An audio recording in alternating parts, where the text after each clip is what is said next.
안녕하세요. 평생학교 시청자 여러분, 역사학자 임용환입니다. 철과 청동의 차이는 크게 두 가지가 있습니다.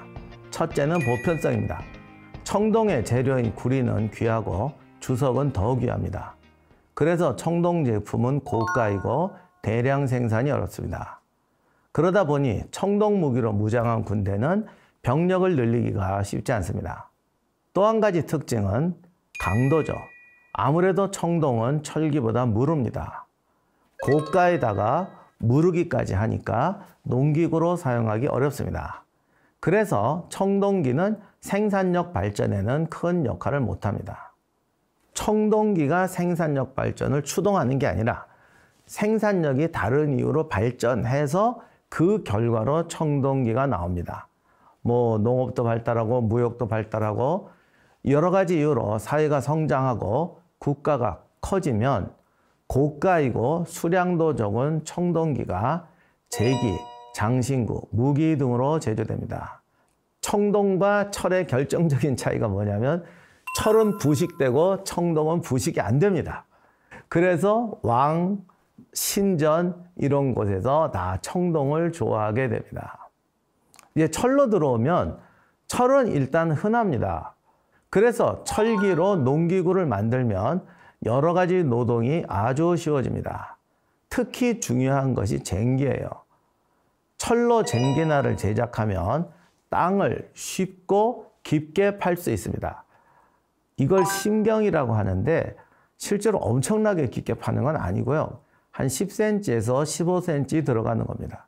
그런데 이 10여 cm가 농업 생산력을 크게 증가시킵니다. 농사를 짓다 보면 제일 중요한 게 흙이 가지고 있는 영양분입니다. 그래서 이거를 이제 비료나 이런 거를 채우려고 하면 어마어마한 양이 들어갑니다. 제가 어릴 때 읽은 얘기 중에 이런 게 있었어요. 어떤 구두쇠 아저씨가 주머니를 늘 갖고 다니다가 시골에 바닥에 흘러진 개똥 이런 걸 꼭 모아 주었대요. 그래서 그걸 가다가 밭에다 꼬박꼬박 줘서 다른 사람들보다 이게 농사가 잘 되게 했다는 겁니다. 제가 어렸을 때 믿었는데 개똥을 주워가지고 농사를 지으려면 3,000평을 개똥으로 한번 채워본다고 생각해 보세요. 비료로 채워가지고는 이걸 채울 수가 없어요. 그런데 10cm, 15cm만 파고 들어가도 실제 씨앗이 쓰는 흙은 3cm 정도밖에 안 되기 때문에 이렇게 갈아주면서 지력을 2번, 3번 이용할 수가 있는 겁니다. 그래서 이 15cm를 파고 들어가는 것이 생산력, 농업 생산력 발전에 엄청나게 기여하게 됩니다.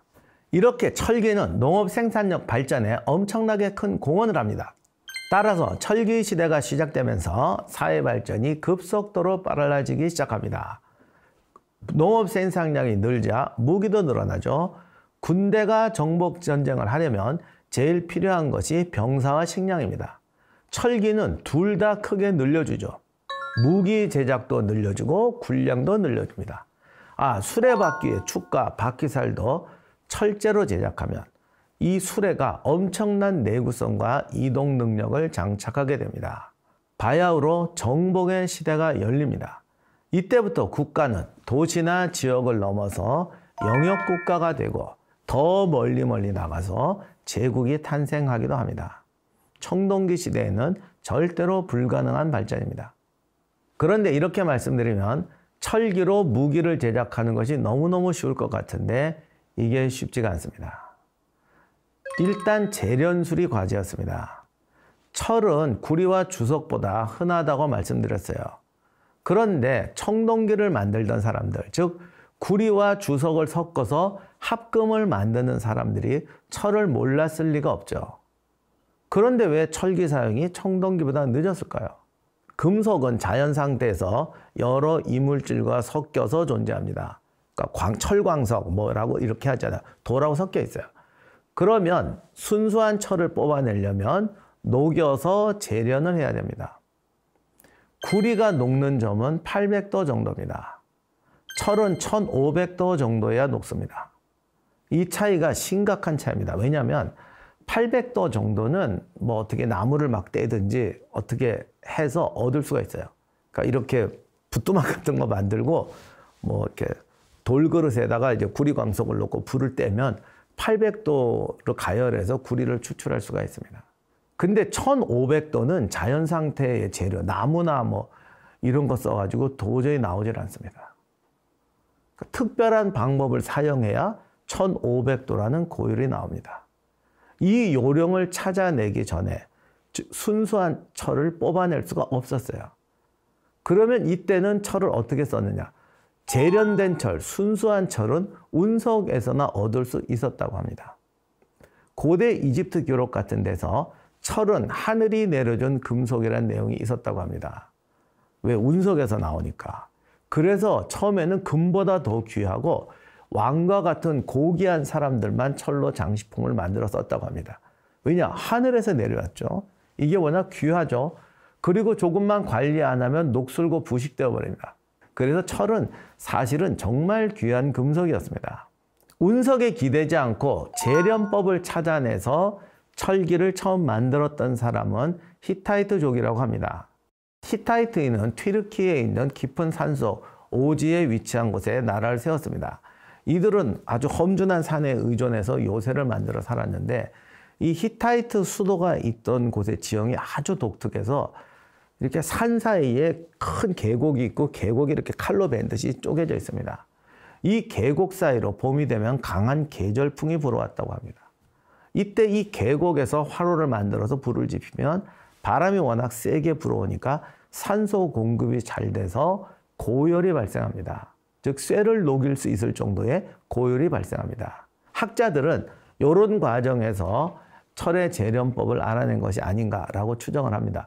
중세에도 가능한 한 고열을 얻기 위해서 이 계절풍이 부는 계곡에다가 그 용광로를 설치하는 경우가 많았다고 하네요. 물론 요즘은 히타이트가 철기를 만든 게 아니라는 설도 있기는 합니다만 어쨌든 철기를 누군가가 만들어낼 때는 이런 식으로 재련법을 발견했던 것 같습니다. 그런데 히타이트도 철기를 만들었는데 훨씬 후대인 그리스인들은 왜 철기가 아닌 청동으로 갑옷과 방패를 만들었을까? 처음 재련해서 만든 철은 녹여서 만든 철, 주철, 우리말로는 무쇠입니다. 무쇠는 한자로는 수철이라고 합니다. 물수자에 철철자를 써서 물쇠라고 하죠. 이 녹여서 만든 철은 진짜 약합니다. 처음에는 농기구로나 사용하고 무기로는 사용하지 못했습니다. 오히려 청동이 더 단단했던 거죠. 자, 그런데 필요는 발명의 어머니라고 또 누군가가 이 무쇠를 단단하게 만드는 법을 발견했습니다. 이게 우리가 드라마에 보면 왜 이 대장장이 아저씨가 탁 이렇게 해서 막 때리다가 마지막에 물에 착 넣어서 쇠를 만드는 장면이 나오는데요. 이 쇠를 불에 달군 다음에 망치질을 하고 그 다음에 급속이 시키면 강철로 변해버립니다. 이렇게 강철을 단련해야만 비로소 강철의 군대가 탄생합니다. 강철 제작에 성공하면서 삽과 곡괭이 같은 도구도 훨씬 단단해졌습니다. 군대가 무기를 들고 전투만 하는 게 아닙니다. 나무를 자르고 돌을 부수고 성을 쌓고 강을 건너야 됩니다. 청동기 시대에도 청동으로 도끼를 만들었고 청동 도끼로 숲에 나무를 잘라서 길을 내고 진격하는 군대가 있긴 했습니다. 그러나 엄청나게 힘들었겠죠. 철기를 사용하면 훨씬 신속하고 빠르게 나무를 자르고 도로를 만들어서 이동할 수가 있습니다. 강철을 발명하게 되면서 강철 농기구, 강철 무기, 강철 도구를 사용하게 되고 이때부터 진정한 철기 시대가 시작됩니다. 이 강철과 관련해서 생겨난 전설이 아마도 명검전설일 거라고 학자들은 추정합니다. 유명한 아도왕의 명검 엑스칼리버 같은 것이 대표적인 거죠. 왜냐하면 이 강철 단련은 만드는 사람의 실력 그리고 어떤 철의 순수함 이런 것에 따라서 강도가 굉장히 달라지게 되죠. 그러나 고대 강철은 엑스칼리버처럼 명검이 아니었어요. 바이킹이나 고대 무기들을 발굴해서 조사한 사람들은 이 강철검의 품질이 의외로 조악해서 실망한다고 합니다. 강철의 역사에서 정말 중요한 발전이 한 번 더 이루어지는데 그것이 바로 탄소강과 합금을 사용한 특수강입니다. 총과 대포의 발달 과정에서 새로운 특수강이 발명되게 됩니다. 오늘날 총을 이렇게 들여다보시면 총이나 대포 안에 이렇게 선이 있습니다. 이걸 강선이라고 하는데 강선을 파게 되면 총알과 대포알이 회전을 하면서 날아가기 때문에 공기를 가르고 날아가게 되죠. 훨씬 멀리 날아가고 훨씬 정확하게 날아갑니다. 이 강선은 청동대포를 만들 때부터 알았어요. 탄환을 회전시키면 훨씬 멀리 날아간다. 그런데 왜 강선을 만들지 못했느냐? 강선을 파면 압력을 이기지 못해 짜게져 버립니다. 청동도 안 되고 강철도 안 됐어요. 나폴레옹 전쟁 시대에 어떤 사람이 강선 대포를 만들었는데 쪼개져 버립니다. 화가 난 그는 새로운 강철 개발에 몰두하게 됩니다. 그리고 탄생한 것이 오늘날 자동차 등에 쓰이는 진짜 특수강입니다. 특수강이 나오게 되자 강선총과 강선대포가 등장하게 되고 살상력이 무려 5배 이상 증가하게 됩니다. 강선총이 없었던 나폴레옹 전쟁 때 병사들이 일렬로 서서 진격하면서 서로 상대를 향해 총을 쏩니다. 이걸 전열보병 전투라고 하는데 이렇게 서로 마주보고 쐈을 때 사상률이 10%에서 15% 정도였습니다.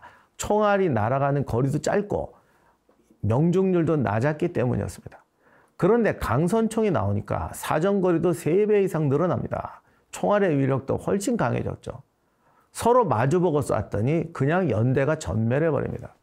우리가 아는 현대무기의 파괴력은 이 특수강에서부터 시작하게 되었습니다.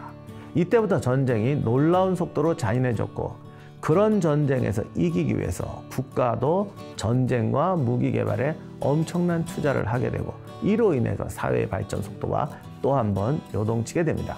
이 부분은 다음 시간에 계속해서 말씀드리도록 하겠습니다.